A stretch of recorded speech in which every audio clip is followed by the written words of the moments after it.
Nearly half of all marriages in the U.S. fail. That's according to the American Psychological Association, which says you're even less likely to stay hitched the second time around. In our area, you're most likely to split if you live in Delaware, where the divorce rate was 3.1 in 2015, followed by New Jersey at 2.8 and Pennsylvania at 2.6. Joining me now to discuss some of the latest research is Dr. George James. Dr. James is a psychologist with the Council for Relationships. He specializes in couples therapy and family therapy. Thanks for being with us, Dr. James. Thank you, Rosemary. Okay, so it's not arguing, it's not cheating. Researchers say the number one reason is actually a lack of commitment. And in fact, researchers have found about half of all divorces come from relatively low conflict relationships.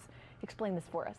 So, I mean, commitment is a huge part, right? So we enter into a marriage, and some people have the thought of like, this is going to be forever. I'm not, like, to the day I die, I'm going to be with this person. Till death do us part. Right, and they actually believe that, Yes. and that's part of their commitment. They see it as a long-term thing.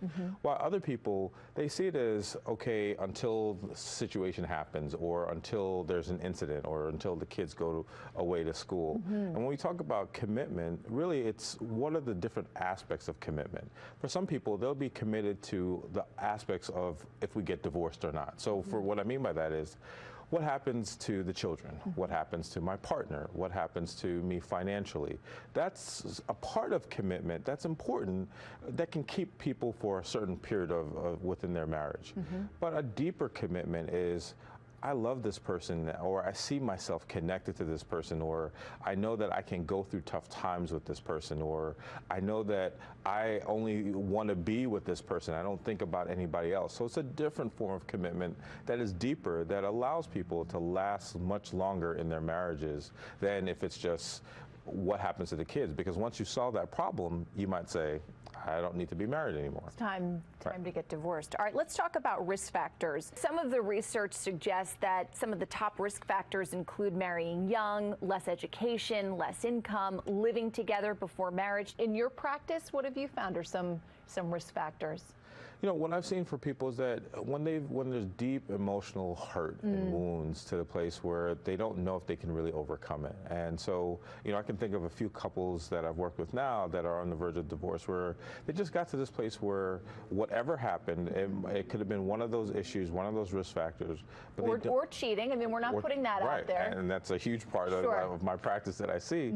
It gets to this place where people feel like, I don't know if I can really work this out, or I don't know if I still have it in me to be with you. Like, I don't know if we can overcome these obstacles. And it feels so overwhelming and so real that they're unable to do that. And, you know, like, you know, I think of a person I'm working with now, and they're at the place where they don't know if their partner really loves them anymore, cares for them anymore, and they can't see past that. And so that's what I mean in terms of, like, I think there's some other factors that add into where people say it might be better for me to just not be in this marriage. If people are struggling in their relationships, in their marriages, what advice do you give them? What steps can they take to get it back on track? You know, obviously as a therapist, I'm going to say you should see a therapist, right?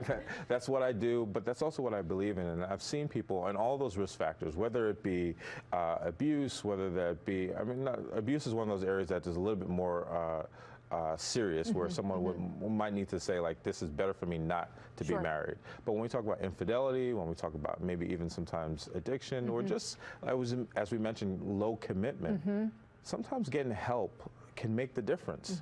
I've seen people go from having a horrible relationship, on the verge of divorce, working through it, and now having the best relationship of their lives. And that's because they did the hard work. They had those conversations, and they talked about things that were really overwhelming and tough. Of course, communication is essential in a marriage, and as the therapist, sort of the mediator, you're kind of the primary communicator. Right, and just helping people to realize, what are they not saying to each other? What are the places that they were hurt? And one of the things that often comes up is that we're not mind readers, right? I don't know that what I just did hurt you, or hurt you in that particular way, that you don't even want to be with me anymore. And just being able to talk about that, talk about money, sex, and other parts of relationships that can help people to now say, we can overcome it. I think that's the main part. The other thing that I've seen is the willingness to invest in your relationship. constantly couples get to the place where they just stop. They stop dating, they stop having fun, they stop going out, they stop doing things that made them like each other. And now they're maybe filled with responsibility or other things. Stress, right? And they're just overwhelmed, but not feeling the good parts of the relationship. That's the other part that helps the commitment. That if I remember that I not only do I love this person, but I have fun with this person, I have good times with this person, then I want to stay with this person. But if all I remember is the stress, the last argument, the time that you hurt me, then maybe I don't want to be with you. Dr. George James, as always, thank you so much for your insight and for your advice. Thank you. I appreciate it.